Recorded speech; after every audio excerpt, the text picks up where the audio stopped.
Hello, and welcome to a new week of episodes of the Literary Lutheran Reads the Book of Concord. This episode is for Monday, and today we will continue through Article 1, Original Sin, in the Formula of Concord Solid Declaration, and today we'll read about the corrupt nature. The corrupt nature. Original sin is like a spiritual poison and leprosy, as Luther says. It has poisoned and corrupted the whole human nature, so we cannot show and point out to the eye human nature by itself or original sin by itself. Nevertheless, there is the corrupt nature or essence of the corrupt person, body and soul, the person himself, whom God has created. Original sin dwells in a person. It also corrupts the nature and essence of the entire person.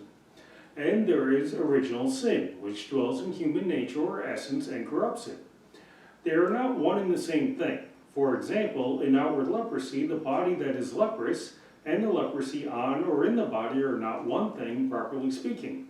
But a distinction must also be maintained between our nature as created and preserved by God, in which sin is indwelling, and original sin, which dwells in the nature. These two things can and must be considered, taught, and believed separately according to Holy Scripture.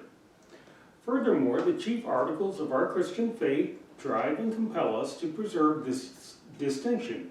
For instance, in the article of creation, Scripture testifies that God has created human nature not only before the fall, but that it is God's creature and work also since the fall. See Deuteronomy 32:6, Isaiah 45:11, 54:5, 64:8, Acts 17:25, Revelation 4:11. Job says, "Your hands fashioned and made me, and now you have destroyed me altogether. Remember that you have made me like clay, and will you return me to the dust? Did you not pour me out like milk and curdle me like cheese? You clothed me with skin and flesh, and knit me together with bones and sinews. You have granted me life and steadfast love, and your care has preserved my spirit." Job chapter 10, verses 8 through 12. David says, "I praise you, for I am fearfully and wonderfully made. Wonderful are your works. My soul knows it very well. My frame was not hidden from you when I was being made in secret, intricately woven in the depths of the earth. Your eyes saw my unformed substance. In your book were written every one of them, the days that were formed for me, when as yet there were none of them." Psalm 139, 14-16. In the Ecclesiastes of Solomon it is written, "And the dust returns to the earth as it was, and the spirit returns to God who gave it." Ecclesiastes chapter 12, verse 7.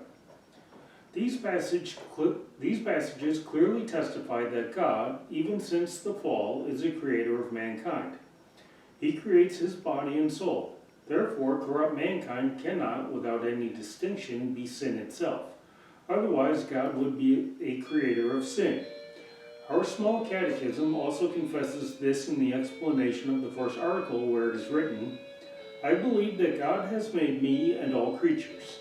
He has given me my body and soul, eyes, ears, and all my members, my reason, and all my senses, and still preserves them." Likewise, in the large catechism it is written, "This is what I mean and believe, that I am God's creature.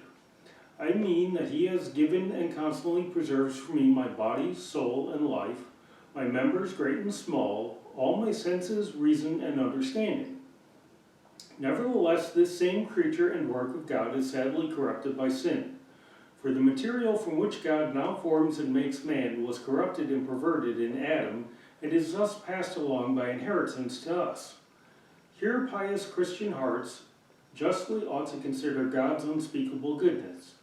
God does not immediately cast from himself this corrupt, perverted, sinful material into hellfire. No, he forms and makes a present human nature from it, which is sadly corrupted by sin, in order that he may cleanse it from all sin, sanctify and save it by his dear Son. From this article, the distinction is now clearly and indisputably found. Original sin does not come from God. God is not sin's creator or author. Nor is original sin God's creature or work, but it is the devil's work. If there was no difference at all between the nature or essence of our body and soul, which is corrupted by original sin, and original sin, by which a nature is corrupted, one of the following would be true. Because God is the creator of our nature, he also created and made original sin, which would also be his work and creature. Or because sin is the devil's work, Satan would be the creator of our nature, of our body and soul. They would also have to be Satan's work or creation if, without any distinction, our corrupt nature was thought to be sin itself. Both of these teachings are contrary to the article of our Christian faith. Therefore, in order that God's creation and work in mankind may be distinguished from the devil's work, we say that it is God's creation that a person has a body and soul. Also, it is God's work that a person can think, speak, do, and work anything. For in him we live and move and have our being. Acts chapter 7, verse 28. But human nature is corrupt. Its thoughts, words, and works are wicked. This is originally Satan's work, who has corrupted God's work in Adam through sin. From Adam, sin is passed down to us by inheritance. Romans chapter 5, verse 12. This has been the Literary Lutheran Reads the Book of Concord, and I wish you a blessed day.